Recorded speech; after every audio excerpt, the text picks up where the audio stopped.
नमस्कार साथियों, स्वागत है आप सभी का हमारे YouTube channel arise education centre में। साथियों, आप जैसा कि जान रहे हैं कि हम हिंदी व्याकरण की कक्षाएं ले रहे हैं और उसी क्रम में आज ये दूसरा लेक्चर है हमारा। इसमें हम संधि पढ़ेंगे। तो आइए देखते हैं संधि क्या होता है। दो वर्णों के मेल से जो विकार उत्पन्न होता है उसे संधि कहते हैं। यानी जब भी दो वर्ण मिलेंगे तो उनके मिलने से जो परिवर्तन हो जाता है, जो विकार या परिवर्तन होता है, जो बदलाव होता है, उसे संधि कहते हैं। अब ये दो वर्ण जो बोला जा रहा है ये क्या होता है ये देखते हैं। जैसे यहाँ पे देखिए, एक हमने उदाहरण लिया है।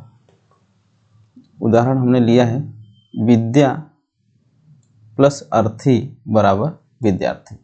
यहाँ पे देखिए, एक पद तो हमारा ये है विद्या, दूसरा पद है यहाँ पे अर्थी। तो यहाँ पे विद्या और अर्थी दो पद जो मिल रहे हैं, इसको हमको नहीं ध्यान देना है। हमको ध्यान देना है दो वर्ण मिल रहे हैं, क्योंकि यहाँ पे देखिए लिखा है दो वर्णों के मेल से। तो विद्या तो एक पद हो गया, एक पद हो गया अर्थी। अब इसमें दो वर्ण कौन कौन से हैं? जैसे कि विद्या को अगर हम इसको अलग अलग करके लिखेंगे तो क्या लिखेंगे? देखिए विद्या, इसको लिखेंगे, इसको पहले हम लिखेंगे व, फिर उसके बाद ह्रस्व ई, फिर द, फिर य और उसमें आ। तो ये सभी क्या हो गए? एक एक वर्ण हो गए। अब उसी प्रकार से हम अर्थी को अगर लिखेंगे तो अ, आधा र, थ, दीर्घ ई। तो अब यहाँ पे किन वर्णों में मेल हो रहा है? विद्या के आ में और अर्थी के अ में। यहाँ पे देखिए विद्या का आ और अ, इन दोनों वर्णों में मेल होता है और दोनों मिलके क्या बन जाते हैं? आ बन जाते हैं। जो परिवर्तन होता है उसे ही हम संधि कहते हैं। यानी दो वर्णों के मेल से जो परिवर्तन होता है, जो विकार उत्पन्न होता है, उसे संधि कहते हैं। विद्या अर्थी में आ और अ मिल करके यहाँ पे आ बन गया। तो ये जो विकार हो गया, जो परिवर्तन हो गया, आ बन गया, इसे संधि कहते हैं।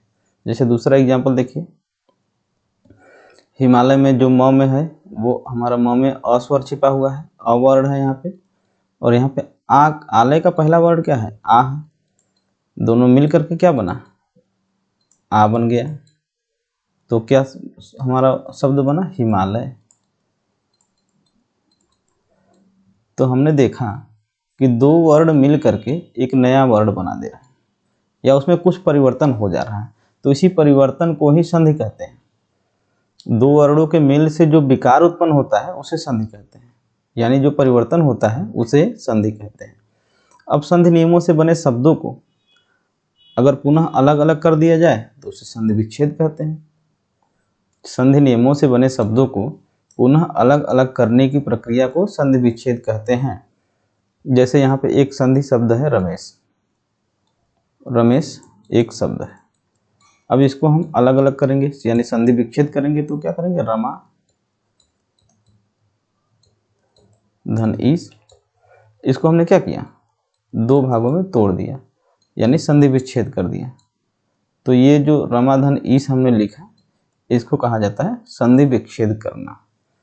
और दोनों को मिला के एक शब्द लिखना। दो वर्णों के मेल से जो विकार उत्पन्न होता है उसे संधि कहते हैं।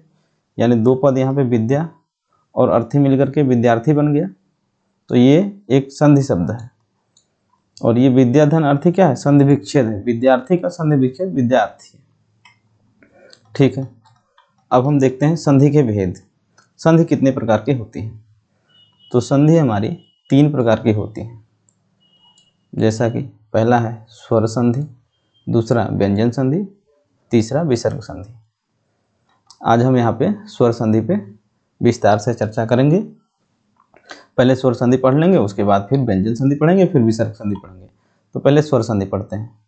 देखिए स्वर संधि का परिभाषा क्या है। स्वर वर्णों का स्वर वर्णों से मेल होने पर जो विकार उत्पन्न होता है उसे स्वर संधि कहते हैं। परिभाषा पे गौर कीजिए। स्वर वर्णों से मेल होने पर जो विकार उत्पन्न होता है उसे स्वर संधि कहते हैं। स्वर वर्ण के साथ स्वर वर्ण का मेल होगा तभी वहाँ पे जो विकार होगा, जो परिवर्तन उत्पन्न होगा उसे स्वर संधि कहेंगे। अब स्वर संधि के कितने भेद होते हैं? हिंदी में हमको स्वर संधि के ये 5 भेद पढ़ने होते हैं। दीर्घ स्वर संधि, गुण स्वर संधि, वृद्धि स्वर संधि, यड़ स्वर संधि और अयादि स्वर संधि। यही 5 हमको पढ़ना होता है, इन्हीं से प्रश्न आते हैं। अब पहला हम देखते हैं दीर्घ स्वर संधि। दीर्घ स्वर संधि देखिए, स्वर संधि है तो क्या होगा इसमें? स्वर वर्णों के साथ मेल होगा, जो उसमें परिवर्तन उत्पन्न होगा उसी से संधि बनेगा। तो स्वर संधि है तो स्वर वर्णों के साथ परिवर्तन होगा, मेल होगा। अब चूंकि यहाँ पे दीर्घ लिखा है, दीर्घ स्वर संधि, तो ये समझते हैं कि इसको दीर्घ क्यों कहा जाता है। देखिए अ, ई, उ, री, री, अ, ई, उ, री, री। री हिंदी में इसको स्वर की संज्ञा नहीं दी जाती है, और री हिंदी में है, री का ह्रस्व रूप ही हिंदी में है, दीर्घ रूप नहीं होता है। तो यहाँ पे लिखा है अ, ई, रील, री, अ, ई, उ, रील, री। इनका ह्रस्व स्वरूप हो या दीर्घ स्वरूप हो के बाद कोई भी समान वर्ण आए, जैसे अ के बाद अ आ जाए, ह्रस्व या दीर्घ चलेगा। ह्रस्व या दीर्घ अ के बाद ह्रस्व या दीर्घ अ आ जाए तो दोनों समान होने पे क्या हो जाएगा? वहाँ पे उसी वर्ण का दीर्घ हो जाता है।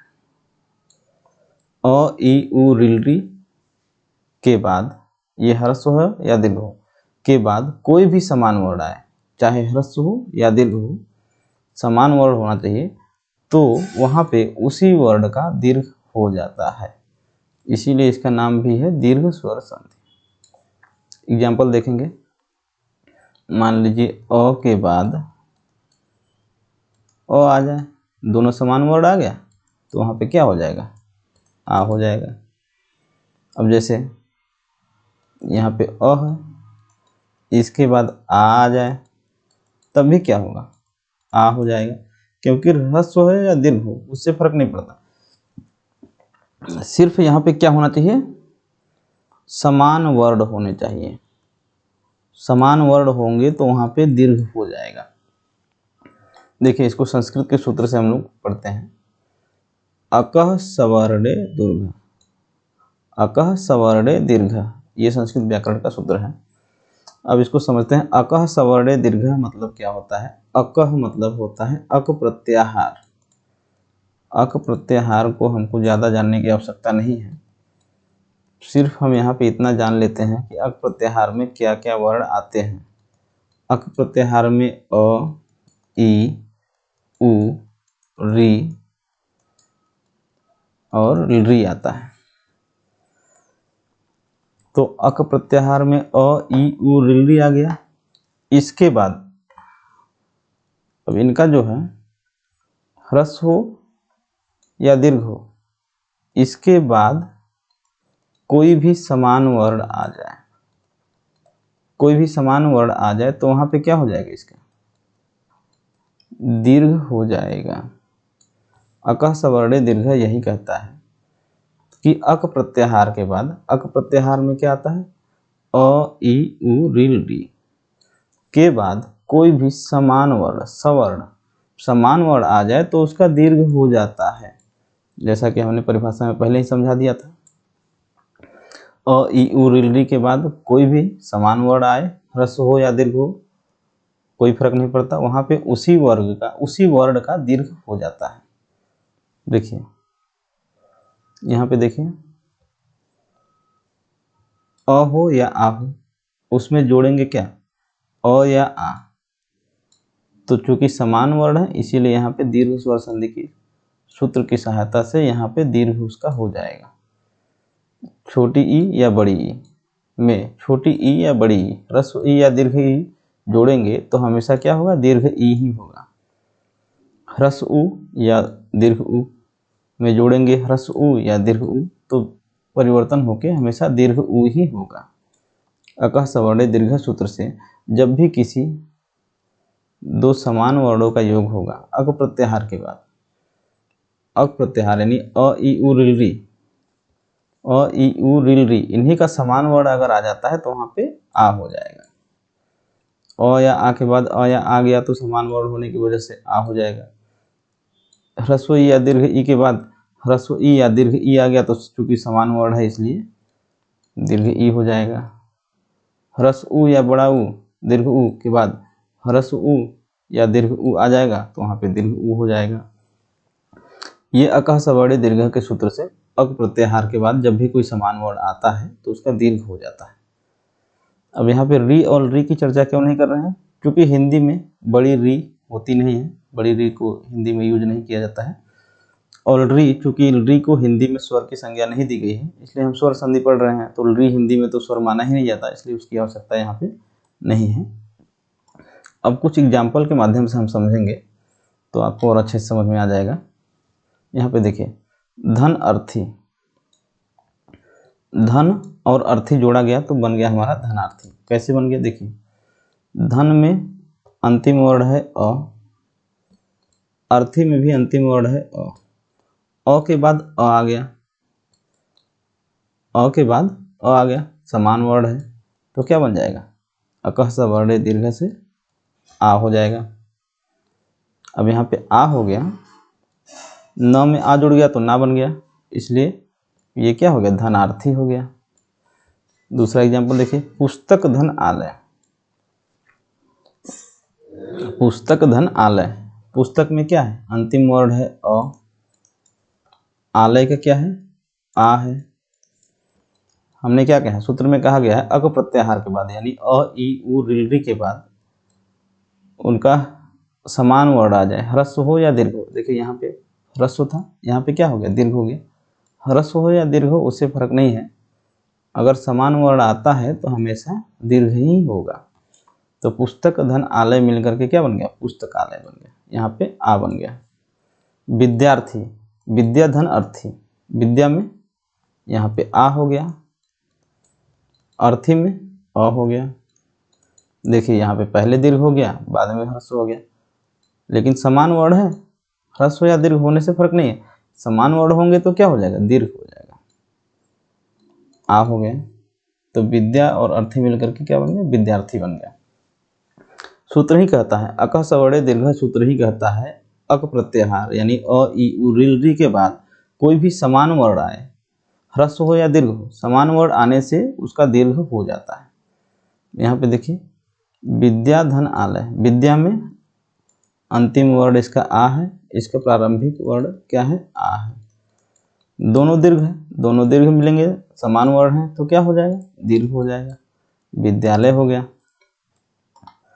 मुनिंद्र में देखिए, ई वाले एग्जाम्पल देखिए। अब मुनिंद्र में क्या है? ह्रस्व ई है, ह्रस्व ई धन ह्रस्व ई, दोनों ह्रस्व हैं, क्योंकि समान वर्ण है, अक प्रत्याहार का समान वर्ण मिल गया तो क्या हो जाएगा? दीर्घ हो जाएगा, दीर्घ ई हो जाएगा। तो इसलिए क्या हो गया? मुनिंद्र हो गया।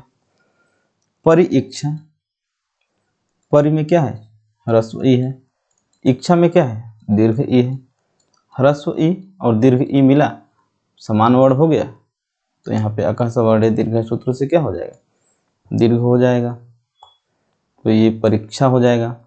योगी इंद्र उसी प्रकार से, योगी में दीर्घ ई है, इधर ह्रस्व ई है, दोनों मिलकर के भी दीर्घ ई बन गया, तो यहाँ पे योगींद्र हो गया। नदी ईस, देखिए नदी, नदी में भी दीर्घ ई, ईस में भी दीर्घ ई, दोनों समान वर्ण हैं और दोनों दीर्घ हैं, दोनों मिलकर क्या बनेगा? दीर्घ ही बनेगा। अकह सवर्णे दीर्घ से अक प्रत्याहार यानी अ ई उ रिल री के बाद कोई भी समान वर्ण आता है तो उसका दीर्घ हो जाता है, ये हमारा सूत्र कहता है। अब देखिए उ की मात्रा वाले सूत्रों को देखते हैं, एग्जाम्पल को देखते हैं।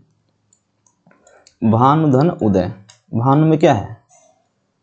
उ है, छोटा उ या ह्रस्व उ, उदय में भी ह्रस्व उ है, दोनों समान वर्ण हैं और अक प्रत्याहार के हैं, इसलिए यहाँ पे क्या हो जाएगा? दीर्घ उ हो जाएगा। ये हो गया भानुदय। लघु उर्मी, लघु, लघु में ह्रस्व उ, ऊर्मी में दीर्घ ऊ, ह्रस्व और दीर्घ मिलकर के क्या होगा, समान वर्ण है तो दीर्घ ही होगा, तो ये क्या हो गया, लघुर्मु। उसी प्रकार से यहाँ पे देखिए, वधु में दीर्घ ऊ, इधर ह्रस्व ऊ, दीर्घ ऊ और ह्रस्व ऊ मिलकर के दीर्घ ऊ हो गया, तो बन गया वधूत्सव। वधु और उर्मी, देखिए दोनों दीर्घ ऊ है, यहाँ पे दोनों दीर्घ ऊ है, दोनों दीर्घ ऊ मिलकर के क्या बनेंगे, दीर्घ ऊ बनेंगे। री चूंकि हिंदी में दीर्घ होता नहीं है और री को हिंदी में संज्ञा स्वर की संज्ञा नहीं दी गई है, इसलिए उसको छोड़ देंगे। देखिए हमने कुल मिला के यहाँ पे क्या सीखा, अकः सवर्णे दीर्घ है, अकः सवर्णे दीर्घ है, ये जो सूत्र है बस इतना याद होने भर से हमको दीर्घ स्वर संधि हमारा तैयार हो गया। अक प्रत्याहार, अक प्रत्याहार, अक प्रत्याहार में क्या आता है, अ, ई, उ, री और री। अक प्रत्याहार के बाद कोई भी समान वर्ण आए, अकः सवर्णे दीर्घ है, सवर्णे का मतलब समान वर्ण आए, चाहे ये ह्रस्व हो या दीर्घ हो, यहाँ पर भी जो अक प्रत्याहार है यहाँ पर भी ह्रस्व हो या दीर्घ हो, तो उनका हमेशा क्या हो जाएगा, दीर्घ ही होगा, अकः सवर्णे दीर्घ सूत्र के माध्यम से।